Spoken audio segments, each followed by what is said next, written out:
Rais wa Kenya William Ruto amelazimika kutoa ufafanuzi kufuatia kauli zake tata kuhusu lafudhi ya Kiingereza ya Wanigeria zilizozua mjadala mkali mtandaoni. Kauli hizo zilitolewa wiki iliyopita alipokuwa akizungumza na Wakenya wanaoishi Italia, ambapo alidokeza kuwa Kiingereza cha Wanigeria kinaweza kuwa kigumu kueleweka, akitania kuwa wakati mwingine mtu anaweza kuhitaji mkalimani hata wanapozungumza Kiingereza.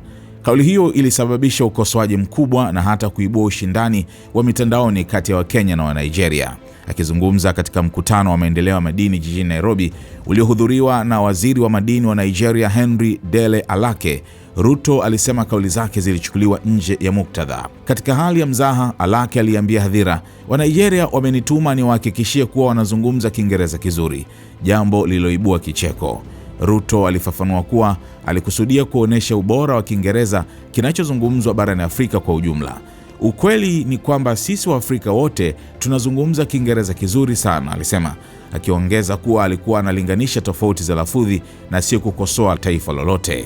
Rais huyo pia alijaribu kupunguza mvutano kwa kukumbusha uhusiano wake wa kifamilia na Nigeria, akibainisha kuwa binti yake ameolewa na Mnigeria, hivyo kuwaita wa Nigeria ndugu zake wa karibu.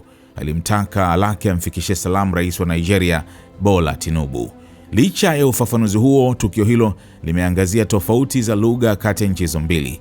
Kenya na Nigeria zote ni makoloni ya zamani ya Uingereza na zinatumia Kiingereza kama lugha rasmi, lakini kila moja imeunda lafudhi yake kutokana na ushawishi wa lugha za asili.